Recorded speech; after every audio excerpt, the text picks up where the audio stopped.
everyone. My name is Anne Desjardins. If you're not familiar with me, I am the host here of the Silver Lyming. It's a podcast that I've put together to help to share stories of those who have healed from Lyme and tick-borne illness. Because for those of you who have lived this experience, you know it can be a very dark, lonely, isolating space, and it can seem like an eternity that you're existing through it. And so one of the best things that I could find to help myself get a little bit more tackling fuel was to hear stories about others who have gotten better, because it just encouraged me and showed me that it was possible. In my darkest moments, I would think about these people and say, okay, if they can do this, I can do this. And so again, that's partially why I've chosen to do this. And I also like to have the show to educate others about Lyme and tick-borne illness. This is a very serious disease, and I think many times it's not taken, the gravity of it is not taken seriously enough. And people really need to be more cautious. 400 to 500,000 people a year are infected with Lyme and tick-borne illness in our country alone. And that's not worldwide, that's just in the United States. So this is hitting a very large segment of our population that is typically normally healthy, and then they're exposed to something called chronic illness, and it can take quite a bit of mountain moving to get better from something like this. And sometimes, unfortunately, you don't get better. And this show is also a tribute to my friend who just recently passed away. And he really struggled a lot with Lyme and tick-borne illness for many decades. And I know that's ultimately, I feel, what has caused his passing, his untimely passing. He was only in his early 50s and just shouldn't be. There should be better ways, better access to treatment, better access to testing. And again, through these kinds of stories, I hope that people learn about what Lyme and tick-borne illness can look like. So if you're struggling with unanswered health issues, then you can hopefully get help sooner. It's a very time-sensitive thing as well. The sooner you get treatment, the more likely you are to have a better outcome. And so it's very important, if you think that you've been exposed to a tick and it's bitten you, it's very important to get treatment as soon as possible. I have two guests with me today. This is a very wonderful show in that I have a mother and daughter combination, and they both, while have gone through this experience, this is really Rachel's story in a sense that she's the one who has lived this. And they've written a book called Finding Resilience, A Teen's Journey Through Lyme Disease. And I have begun reading it, and it really has hit many chords within me because I've lived this and experienced this. But Rachel and Dorothy Leland are here, and they're joining from California. I'm imagining actually that's probably where you contracted this as well. And a lot of people feel like that's not possible on the West Coast, but I wanted to mention that if I remember right, California is the fourth highest state of insurance claims against Lyme and tick-borne illness. So it is definitely prevalent there in that state. So please be mindful of that. But without further ado, I just want to, again, to introduce Rachel and Dorothy. Thank you for joining me today. I'm really excited for you to share your story because this, again, resonated with me. I was a very active youth and played soccer just like this. And, you know, I'll let you share your story more in detail. But if you don't mind, if you could just say hello, you know, introduce yourselves, how you became involved in Lyme and tick-borne illness, and really what your story looked like, that would be great. Yes, hello, I'm Rachel Leland. And yeah, this is my mom, Dorothy Leland. Mom, do you want to say hi? Hello, happy to be here. Thank you. And yeah, we got thrown into the world of Lyme disease back when I was 13. As you said, you played soccer. I played soccer year round. And when I was in fourth grade, I started having a lot of knee pain, and it just kind of kept going from fourth grade up till when I was 13. And no one could figure out what was going on, but I was still able to play. It just sometimes it was affecting me, but I was able to push through. And then on March 12th, 2005, when I was 13, I fell in a soccer game and I injured my wrist. I sprained my wrist, but then that started us off in a completely different direction than we thought we were headed. Even though I'd injured my wrist, in a couple weeks, I was using crutches because I had so much more knee pain and ankle pain and just like shooting pains, pins and needles all over. And then 2 weeks after that, I was in a wheelchair, and we had absolutely no idea what was going on because I had just fallen and hurt my wrist. But all of a sudden, the rest of my body was just going crazy. And so way down the line, we ended up realizing that I'd already had Lyme disease and it was just kind of ruminating. And that injury just kind of allowed it to break through and just take over like body wide. But at the time, we were sitting there trying to explain to doctors why I couldn't use my legs when all we knew was that I'd fallen on my wrist. And so it was a bizarre start. I know everyone has a different start to their Lyme journey, but that is sort of how that's how I ended up in a wheelchair. That's very wild and definitely would be incredibly scary to be experiencing at any point in life, but especially as a young person, like all of a sudden you go from being fine functioning, maybe a little knee pain, to fully incapacitated in a wheelchair and no answers. And so once that happened, what did you do? Were you able to get help right away from a doctor then, or like what did they? Yeah, so I kept a journal. So I had a very detailed journal that I began on May 1st, 2005, which was just about a week after I started using the wheelchair. And my mom had said, you know what, I think you should write this all down. And so I did. I didn't always do what she suggested, but I'm so grateful that I did that one time, because I ended up keeping that journal, writing in it every day, sometimes multiple times a day. And I started handwritten, but then I later went to the computer. And so by the end, I had over 500 pages of typed journal entries, which was really, really special. And so yeah, so I mean, when we started this, we were just going from doctor to doctor. We started with sports doctors because I'd had a sports injury, and we'd go there and they wouldn't really know what to do. A lot of tests, a lot of blood tests and scans happened. And we were really just kind of bouncing around to all of the different specialists, and no one could figure out what it was. And at first, it was okay. We were just trying to figure it out, and everyone seemed to still want to figure it out. But then it started to shift. It's like the more scans we got, everything kept coming back clean. Everything kept coming back that I wasn't injured, that, there's nothing wrong with my knees. There's nothing wrong with my ankles. There's nothing wrong with anything. And so then the narrative started shifting to that I was making it up because I wanted to be out of school. I wanted to be in a wheelchair and have attention. And that just kind of started going downhill from there. It was a very, very hard time for the whole family. She was really clearly suffering, and she'd always been, a real trooper about things. And here she was just suffering, and couldn't walk from the bedroom to the bathroom. Needed help.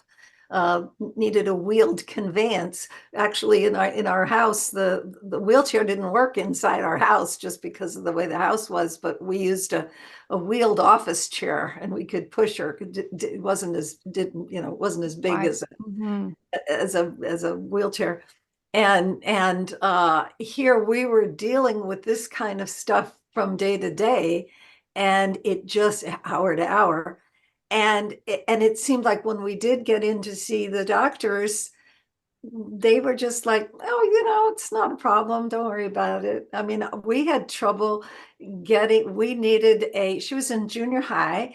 And in order to be excused from physical education, you had to have a doctor's note. And the local doctor wouldn't sign it. They said, oh, there's nothing wrong with her. And he said, well, she's in a wheelchair. And they said, well, we didn't prescribe the wheelchair. You got that yourself. Well, we got that because she couldn't cross the room, and we needed a way to get her across the room. And it was so it just started getting very, very weird. And it wasn't, finally a neighbor of ours said, is there any possibility this could be Lyme disease? Because they knew somebody that had been in a similar situation. And I thought, I don't know. I'd barely heard of Lyme disease before, but I went in and, Googled it, and there wasn't a lot of information. There's a lot more information online about it now, but there wasn't much then. And it was kind of confusing, and it seemed like maybe it applied, maybe it didn't apply. And I remember going to Amazon, and there were basically no books on Amazon about Lyme disease, maybe one. But, it was just, now there's tons of them. And it was just, we were getting nothing from the doctors. We were getting, you know, we didn't know what to do. And basically what we really found was, what I found was online parent support groups. Facebook didn't exist. All the other social media stuff didn't exist, but there were Yahoo groups, and there was another message board called LymeNet, Okay. which is actually still in business, but isn't, it's been kind of overshadowed by a lot of other things. But that was it in terms of getting information. And so it was a long haul, but we finally did get to a Lyme literate doctor in California. And she was diagnosed with Lyme and eventually Bartonella and Babesia. And it was just, and we thought, oh, we've got a diagnosis, we've got treatment, we're all good here. Yeah. And it was still a very, very long, hard, miserable journey. Yes. And that's what I think a lot of people fail to understand in a sense. I was like you, like, woohoo, got a diagnosis finally. Yeah. I'm not crazy. This is not me making it up. Like, I'm not choosing to be in a wheelchair. Clearly, like, who would choose that, you know? And so after that, though, then is like, that's kind of almost when the hard part starts is after the diagnosis, unfortunately. It's hard enough to get to that point, but then the real work begins because you really have to dig in and fix yourself. And so how long, well, let's back up actually to Rachel. Did you remember being bit at all? Can you say like, this is when this happened? No, I Okay. mean, we did a lot of hiking. I was in Girl Scouts, we did hiking, we did camping. And so we were never aware of, a bullseye rash. We were never aware of a tick bite. I was always playing off, in the grass and in the woods and everything, just completely unaware. Like looking back now, it's like, what? but at the time we had no idea to be aware of that. So yeah, Yes. but we were not aware when it happened. But looking back at symptoms, we actually believe that I probably had it as far back as first grade, because I started having symptoms in first grade, and we get monthly fevers and just like really weird things that were not typical for a first grader. So Okay. we probably had it for a while. Okay. Yeah, I think it was just kind of cooking in her system, and Yeah, but I was so healthy other than that, I mean, it was really like I could just push through until I couldn't. Yeah. Until that injury maybe triggered it, as you said, Yeah. and just caused an explosion and Yeah. really was maybe the And tipping point or the catalyst. I have since heard that from a lot of people that they Lyme patients, that maybe they knew they had a tick bite. One woman that I knew had had a tick bite 3 years earlier, no symptoms, and then in this other woman's case, her husband died, Hmm. and then she suddenly had all these physical symptoms, and people said, oh, well, that's because you're grieving your husband. And she was telling me, well, I was grieving my husband, but I was also really sick. Yes. And I have heard from doctors that Lyme doctors that many times, people that come to them got sick after being in an accident or having an emotional trauma. And Divorce. it's like your body your immune system was holding things at bay until, as Rachel said, until it wasn't. And then something happened. And, in our case, I mean, she did fall and hurt her wrist, and it did hurt. But I mean, in the grand scheme of things, that wasn't, I mean, she didn't break anything. I mean, Yeah. it didn't seem like, I mean, it wasn't this huge trauma. It wasn't really traumatic at all. It was just she was No. unhappy she had to get out of the game. I don't know. The traumatic part was that but I was other in a than that, wheelchair because of it. like, yeah, and the other stuff, came later. So, it's hard to know, but it just seems like, it just, for whatever combination of reasons, things just exploded in her body after that. And the reality is we had good insurance, we had good medical, relationship with our medical doctors and access to care, but they didn't know. They weren't thinking along these terms. And that is so hard for patients. I now advocate for Lyme patients. And one of the things that I was just writing about the other day is the need. This has to be something when you go to the doctor, they have to consider it in what's called a differential diagnosis, where they say, she's got these symptoms, might be this, might be that, might be something else. And with these certain kinds of symptoms, tick-borne disease needs to be included in the differential. And so we learned firsthand that doesn't happen, didn't happen in our case, doesn't happen in many people's case. Yes. Yes. Yeah. And that's, again, a very valid point in that this really does need to be considered as an option. And I think that's partially where we go wrong. And I don't know if it's that doctors aren't taught about it, if it's not spoken of enough, if there's just not enough belief. I think that's all a part of it. There's other factors too, but that's a lot of it. Medical schools largely don't teach this. Yeah. And I mean, my dad's a retired physician, and he told me in medical school, maybe they spent a half an hour talking about this and then they were on to the next topic. And so, I mean, if in fair defense on that, going through even the little bit of schooling I've done, in a sense, there's so much to learn. So, you really can't spend an eternity talking about every topic because you'll just be there for the rest of your life.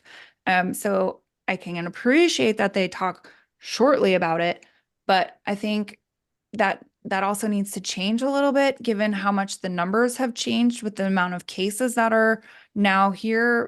Before they were saying 40,000 a year. Well, now we're at 400,000 a year. So this now is obviously much more of a prevalent problem that they really need to change their dialogue on that end of it.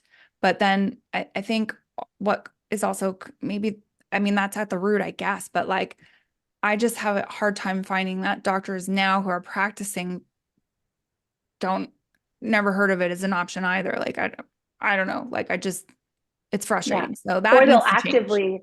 Or they'll actively like tell no. Like for us, like my mom kept saying it. She asked different doctors, different hospitals that I was at, like pretty much demanding to get another Lyme test when she was learning more about it. And they were just like saying no and making it this big problem. When if you'd ask for, I want some other random blood test, they'd probably be like, okay, sure. Like, who cares? But it was not a who cares thing for a Lyme test. Which, as I had said earlier, is that it's also very time sensitive, right? And so the more time that goes by, the more time it has to burrow into the body and disseminate further into organs. And so it's very imperative for you to get treatment right away. And so it's like a true crime against humanity when it's not properly diagnosed, or when they are actively telling you it couldn't possibly be that. Like, they're not God, they don't have a crystal ball. And so if you're coming into contact with a doctor who's not willing to even consider it as a choice, go find a different one.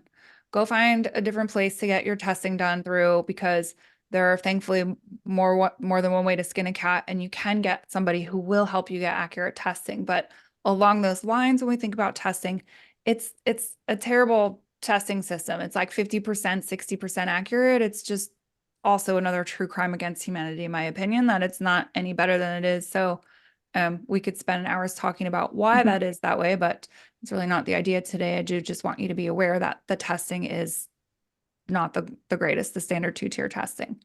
Okay, so you got yourself to an ILADS doctor, or more just a Lyme literate. Was it an ILADS doctor? ILADS doctor. Yeah. And just for the listeners' sake too, ILADS is International Lyme and Associated Disease Society. And so they have maybe a different treatment path, if you will. And I also would say arguably a greater understanding of the actual illness itself than maybe infectious disease. So if you're trying to find a place to go for respite, I would encourage you to look for an ILADS trained doctor. Lyme literate physician really is what you want to get to. And so once you got there, once you got your diagnoses, what happened after that? Was it, as you had mentioned already earlier, Dorothy, it's like, it wasn't just, okay, now you have your diagnosis and off you go and you're cured instantly and poof. What did life look like then after you got the diagnosis? Well, we started the treatment, and for about a week, things were pretty okay. And then kind of all heck broke Tanked. loose. So at that time, I had been in the wheelchair and things were getting bad in terms of like sitting up straight and laying down flat were both really, really hard for me to do. Like if I sat up straight, I was really struggling to get enough air in. And if I laid down flat, I was struggling to get enough air in. So I'd had a hospital bed that we had rented in my room that could be at a reclined angle that was at just the right angle. And so after we'd started antibiotics, we had that week of like, who cares? Who knows what's going to happen? And then all of a sudden I started herxing. And then everything just got so bad. Every symptom I had just increased tenfold. I got all these new symptoms. And at that point, I could not go back to school. I was just stuck like 24/7 in my bed, unable to like even leave the bedroom other than to just go to the bathroom really quick and come back. Um, and so then not only my physical health tanked, but my mental health tanked as well, which was already really teetering back and forth after I'd been for 5 weeks at a children's hospital before we had the diagnosis, trying to figure out what was going on. And then unfortunately they just really didn't believe that anything was going on. So they weren't even attempting to try to find out what was happening. They just decided it was me. And so we were just gonna just change our attitudes and be fine again. And so that really affected my mental health. And then after finding the actual diagnosis and then starting antibiotics, we kind of hit rock bottom on every level. So how did you get out of that? that is a good question. Yeah, because I mean, when you're down there, it's really hard. Like, especially like if you're even struggling just to breathe. Like, I want people to understand, like, when you have some of these tick-borne illnesses, it really truly affects the ability to take oxygen in and out of the body. It affects your lungs, and was it the parasites that was impacting your lungs? Is that?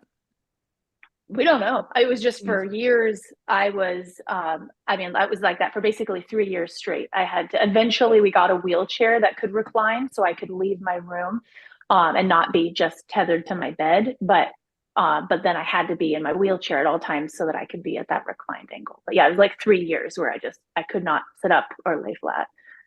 So everything was very, very bad mentally and physically. But the mental aspect sort of just kept getting worse. And then I ended up, we talk about this in detail in the book. I ended up at a psychiatric facility for a 3-day hold. And that was a not good experience. Wouldn't recommend it. That is not a place I did not go to heal at that place. It only made things worse.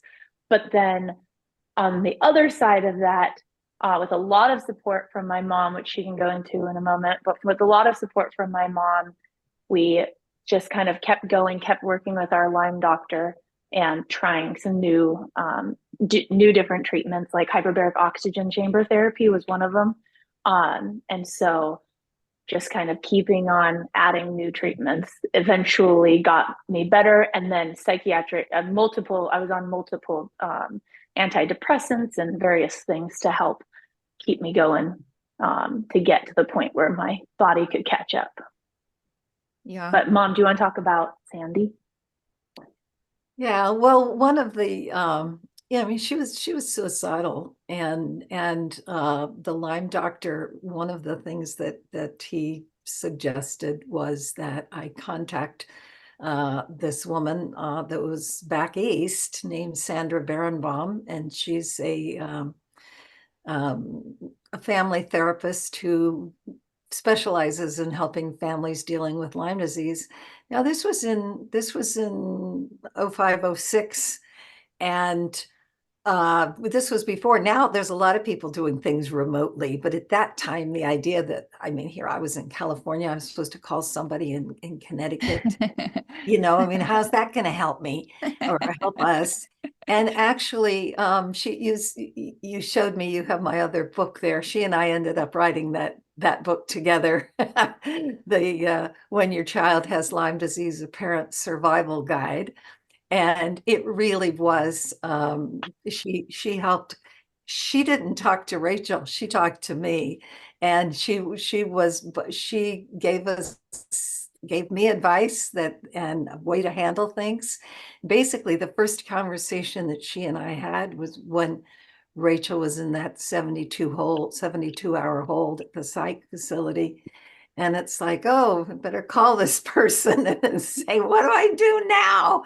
And I was saying to her, I was assuming that there must be some facility that we could send Rachel to where she could get the help that she needed, the mental health that she needed, and as well as the Lyme treatment that she needed. And Sandy said, doesn't exist. There is not a place in the country that would continue Lyme treatment, long-term treatment for Lyme disease and, mental health and the other stuff. And so it's like, well, what do we do? And she said, you have to become the hospital. Your home is the hospital. And you have to make it a safe place. And you have to do what you need to do, to meet Rachel's needs. And one of the things that she's sort of one of her trademark things that she says is, you need a plan. And so she helped me forge a plan. And one of the things that we did, actually, Rachel was seeing a local therapist who was really a lovely person and had quite a reputation for working with teenage girls. But she didn't know anything about Lyme disease. And so Sandy ended up consulting with the other therapist, again, long distance on the phone, and advising her about things with Rachel.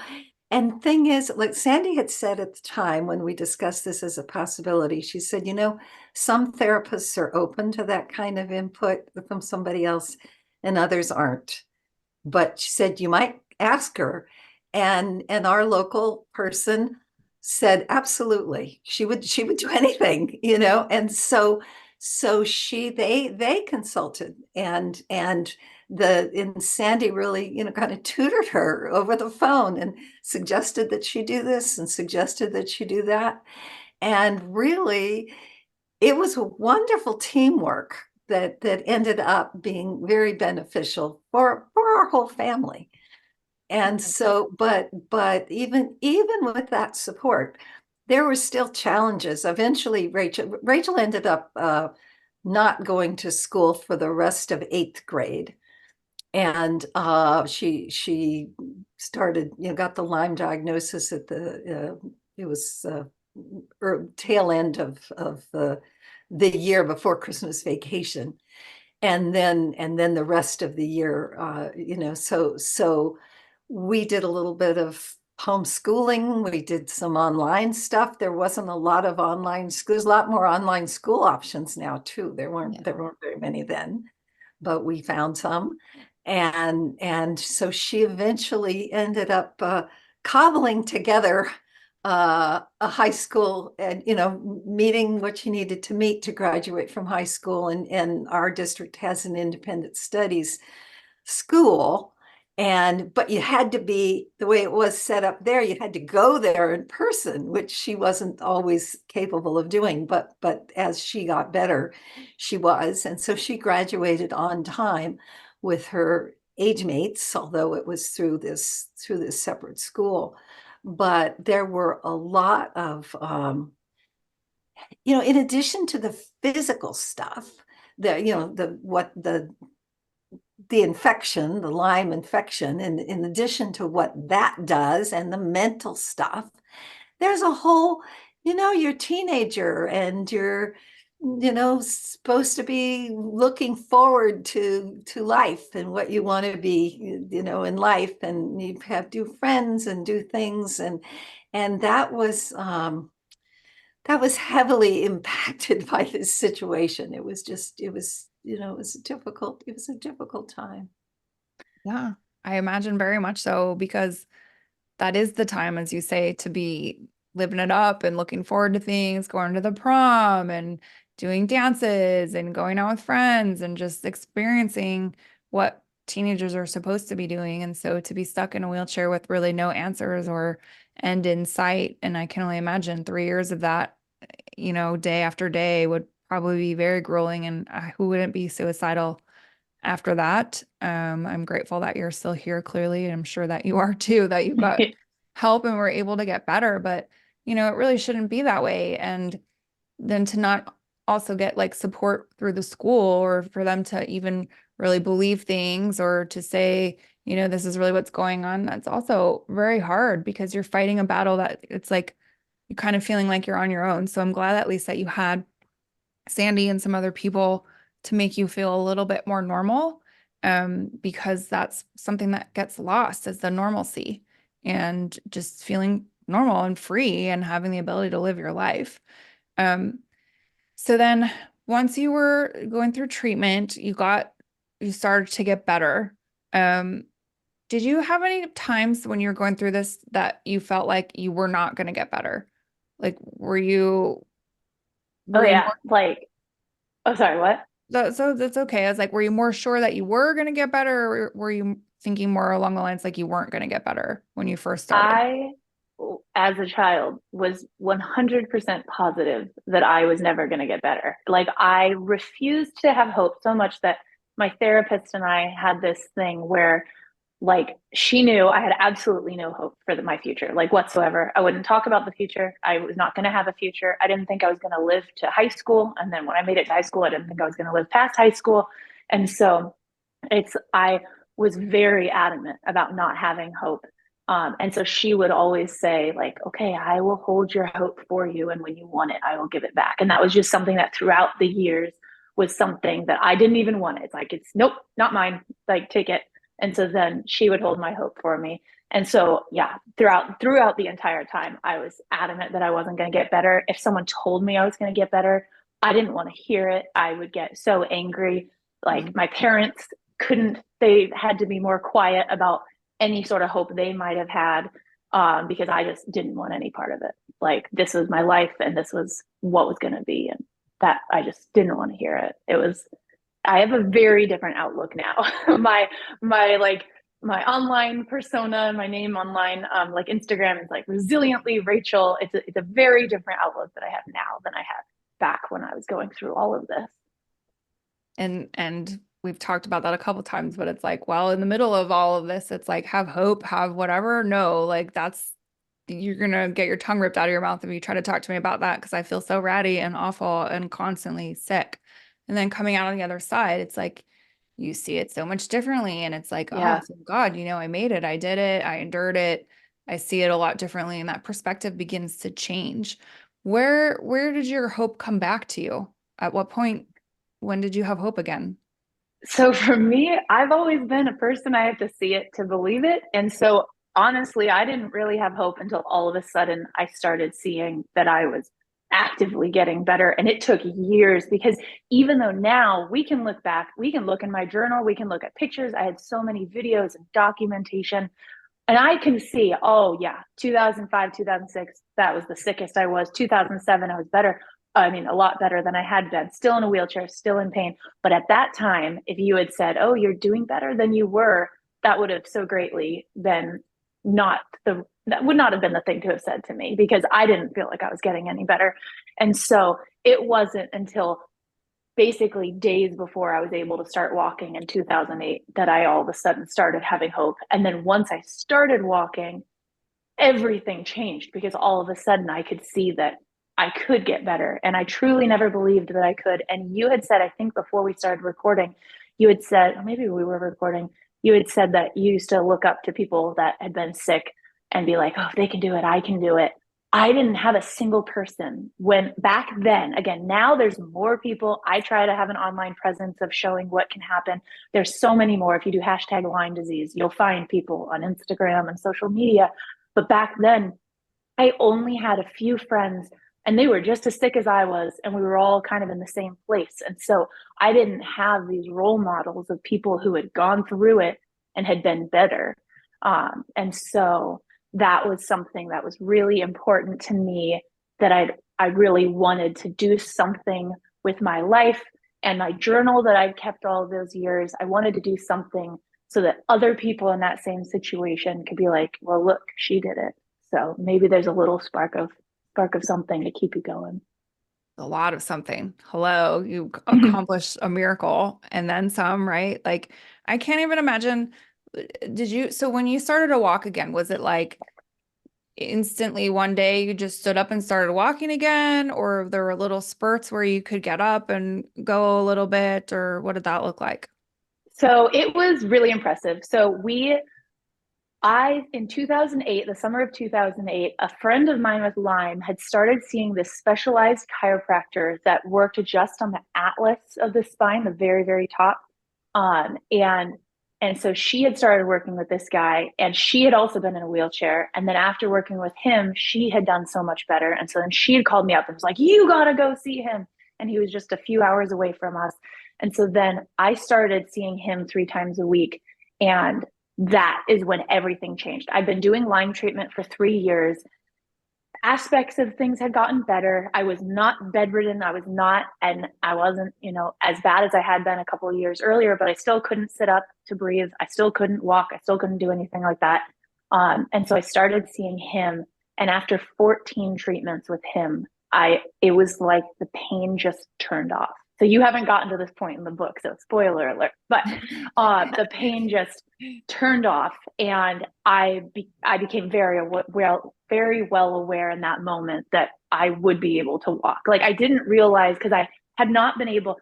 Like, some people that are in wheelchairs, they do stand up, they do walk a little bit. I didn't stand up for over 3 years, and so I never used my legs like to stand. I would sometimes crawl or be on the ground and stuff, but so I didn't realize how weak I would be.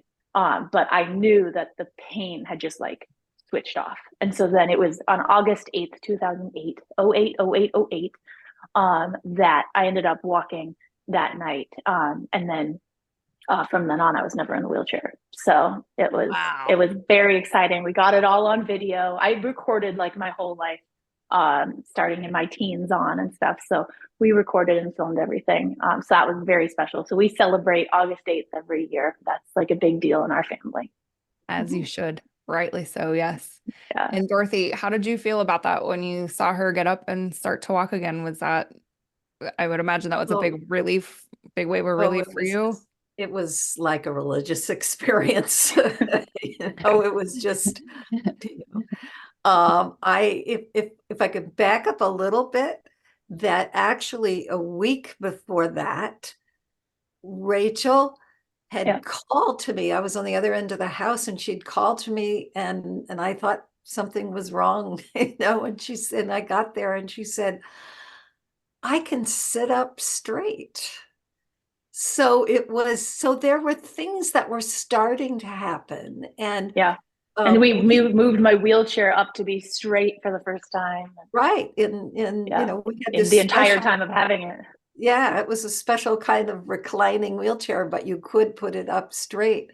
And so there were things, and that summer, this happened in the summertime, and we live in a neighborhood that has a neighborhood pool. And when she was still in the wheelchair, we found that she could go over to the pool, and she could, like, if she had like a noodle to help her float, she could move in the water. And so she was using her legs in that way in the water. So that was a summer where there was a lot that was happening before we got to 08. Yeah. And but all after the start of the chiropractic adjustment. Right. It was during that period. We started seeing him in mid-June, and by mid-August, she was out of the wheelchair. Now, she still had Lyme disease. She still had Lyme disease. She still had Bartonella. It wasn't that everything was solved by that. But as you know, not everybody that has Lyme disease is in a wheelchair. I mean, it was this particular combination of circumstances that were keeping her in this, intense pain and that limited movement, so much.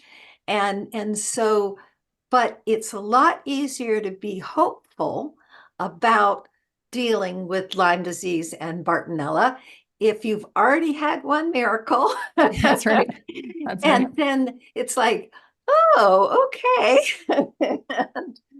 And when she, that whole idea of like not wanting to look into the future and to make plans, it was like, what was it, 2 or 3 days after, she was able to walk. It's like, now I want to get my driver's license. Driver's license. Yep. 3 days Yeah. later, I had gone online and done it. And I mean, instantly it was just a huge shift. It was like, well, I'm going to drive. Which we had never even talked about attempting to do anything like that before. And I'm going to go to community college, and I'm going to keep working on my health and start the college experience. And so it's like, after that, it was like, whoo, we got to catch up and got to plan out everything that's going to happen here. Cause all of a sudden it was like the world opened up. So I was still very much struggling. I mean, like, with my health, I could not walk far, even though I could physically stand and walk. It was like, I'm going to walk there and then I'm going to sit down, and then I'm going to walk there and sit down. And at first, for quite a while, I know, at least I thought it was just because, I was in a wheelchair for years. But then it became apparent after years that it was not just that I was still weak from being in a wheelchair. It was still the Lyme that was impacting me. So there was still a lot of treatment we had to do. But getting out of the wheelchair was the biggest step. So this memoir follows us throughout the sickest years, and then until I get out of the wheelchair. And then there's a chapter talking about the next 10 years. But it mostly focuses on that main part. Yeah. And like, you're a true living, breathing miracle, right? Like, honestly, you got up out of a wheelchair and started walking again. You were able, it's like instant healing to function again like a normal person. And I just think to really put a highlight on that for people listening, because I know a lot of times people are like, I've been treating for so long and I don't get better and blah, blah, blah.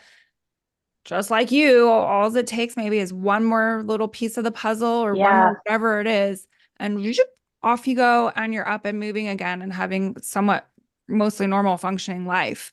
And that's a really beautiful thing. And that's just hugely important for people to grasp, is like, don't give up, keep going with the treatment, even if you're tired of it. And that's something that we've not really touched on, but I'm just curious from the financial aspect.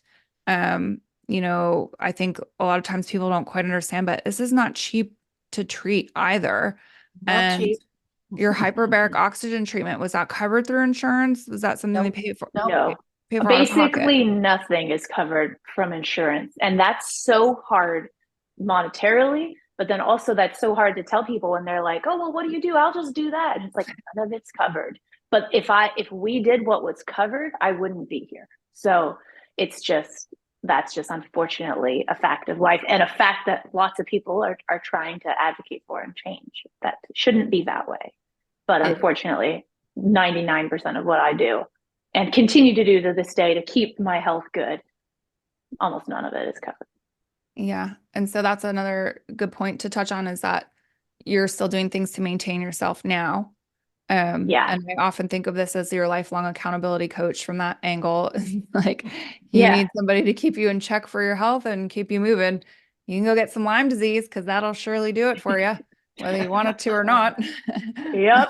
Yeah. No, continuing up with, so chiropractic, I still see the people I see now, it's called NUCCA, NUCCA, and it's an upper cervical adjustment, a really light touch upper cervical adjustment that works super well for me. I don't let anyone that's not a NUCCA chiropractor touch my neck anymore. But so I continue to do chiropractic and massage and acupuncture and stuff like that. And like, anytime I get sick, I get the flu, or you get something, it's like I jump right on it, because there's been sometimes, a Lyme flare will just attach itself to the end of a bad flu or something. And so we're just very diligent and make sure that we just jump on things quickly so that they don't become a problem.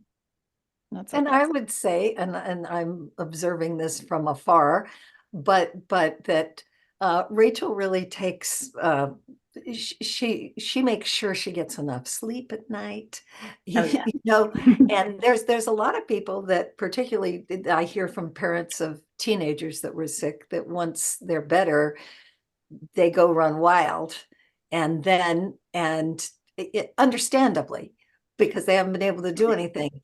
But all of that late night carousing doesn't work well with staying in good shape. And I would say that, but again, it's that Rachel doesn't do it because her mother tells her to. She does it because she's motivated. She wants to stay healthy.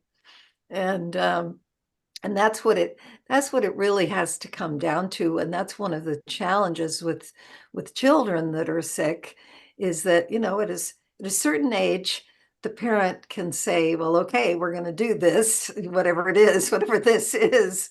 But teenagers, whatever, they make their own decisions about things. And certainly, young adults that are making their own decisions. And sometimes it's not this decision the parent would want them to, but they have to own it. And that's what I've observed with Rachel through the years is she owns it. What she wants to stay healthy, and she owns that. And she, did get up late to see the Borealis, right? Aurora Borealis came. So I'm in Washington. My mom's in California. But so I'm calling in from Washington, and yeah, the Aurora Borealis this past weekend. Yeah, it was at 11 o'clock. That was past my bedtime, but I stayed up, took my pictures, and went to bed. Worth the life experience, and yes, maybe this that's like on my hungover feeling the next day. Yeah. Yes, I slept in. Yeah, well, I'm so grateful again to have some time to spend with you, and I look forward to finishing your book. I apologize again for not getting through the whole thing before our interview, but it's been quite enjoyable up to the part that I've got to, and I look forward again to completing it. And it's nice to see you and to hear you and to understand that your energy is in such a different place now from where you came. And that's really, again, the most important part is like, you can get better and people can heal. You can be crippled. You can be wheelchair bound. You can be on death's door. You can be suicidal. You can be all of these things and somehow still find your way out. I say it's through the grace of God, but everyone will have their own version of how that happens. I know I was always accompanied with God the whole time, even though many times I felt so alone and so alone and confused and just misunderstood about why I was sick. And thinking about it from a teenager's perspective is just, it breaks my heart, because it was hard enough as a grown-up to do it and to have people not believe me.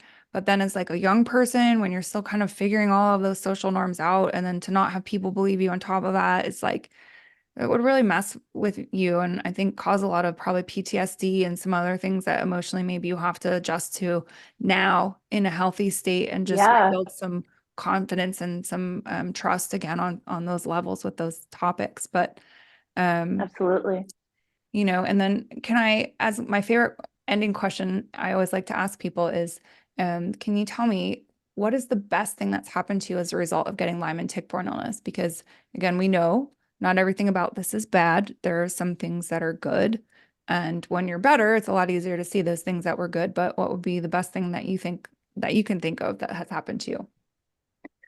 So definitely what I would say, the best thing that happened to me was that I am now who I am because of this very molding experience that began at 13, and my resilience. For sure. I mean, like, I think about this a lot of who I would be if I had never gotten Lyme. And that is like I don't even I'm so grateful that I am who I am, and it was definitely shaped from the Lyme experience. And so I mean, like, everything that I do now, and even super hard things that come up in life, I go at it a different way, and it's absolutely because of the resilience I had to learn and become because of my Lyme journey. So I'm very grateful for the resilience it has given me.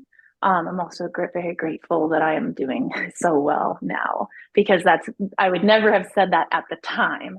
But now looking back, it's like I have gotten so strong from this, that things that might break other people who have not had to go through something like this, I can just kind of brush off. And that's a big part of me that I'm grateful for. It's a good gift to get, especially at a young age, to learn how to be able to let things roll off your back. Not that I would want you to have to learn it in the context that you did, There's But other ways to learn it, but that's I did right. a trial by fire. That's right. And this will certainly teach you some serious resilience and then some. Like I think about I don't know, maybe you're too young, but they have these blow up punching bags that you could get. It was like a Humpty Dumpty face and it had a weighted bottom and you can just punch it. And it's like I just think about that thing like getting beat down, but then you Yep. pop back Then you up and come then you back get up. beat back Yep. down. And because that's really what you have to do with this. And when you had it, there really was not a lot of information out there about it. So I'm kind of glad where I got it was much more common, or people talked about it more readily, or it was a little bit more easy to find information on how to fix myself or different things like Yeah. that. So that would be quite the challenge, but you've got quite a good legacy that you're giving to people, and leaders go first, right? Like you're leading the way and you're leaving a trail now for people to follow and for them to see, and giving them breadcrumbs and again hope and some strength. Dorothy, what would you say is the best thing that's happened to you as a result of this experience?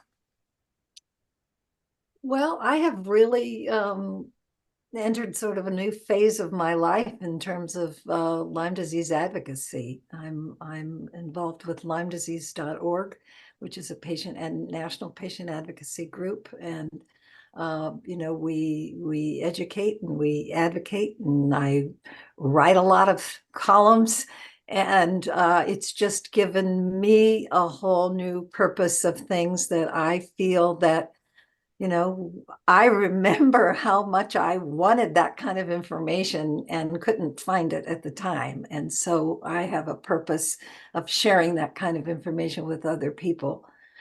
And so Yes.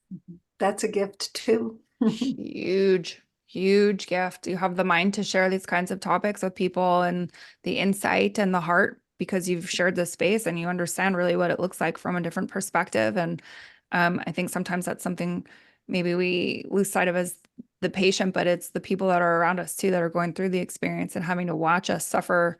That's also a very hard role to play. And I can only imagine, I don't have children, but I think about my goddaughters or even my dog, and like watching him suffer kills me. So I can only imagine to see my own child having to suffer and go through such an experience at such a young age. But I'm grateful that she had you as a mother, that you were there to help guide her and find information and again help her back to health and wellness. You've done a really fantastic job as a mother. Like kudos to Well, you. thank you. Yeah. Thank Yeah, you. Mom. That's huge. Another gift is that I think Rachel and I have a really good relationship with each other now. Yes. In the moment, not so much. There were times when she really hated me, but that was a stage, and we're in a Yes. different stage now. So that's just a feeling of bonding that I think is going to be lifelong. I Yes. imagine so. Yes. Yes. And I can see that you love each other very much. And going through it, it's like it would be hard not to probably have some moments of challenge. And again, Rachel, it's like your brain was inflamed. Like you're not even yourself. Like you have a serious infection going on in your head. So it kind of makes us act a little bit differently than we normally are sometimes too. And so I'm glad again that you were just able to find your way back to health, and that all things followed with that too, in terms of like emotional healing and healing with your mother's relationship and just your relationships in general, and hopefully with self too. And now you're living on your own in a completely different state. So you're on your way that way. That's fantastic. And again, I just applaud you both for your vulnerability, your willingness to share, and your caring for others to try to help them avoid what you've gone through. Thank you. Thank Thank you. you. Thank you for having us. Yes, this has been a lot of fun. Thank you.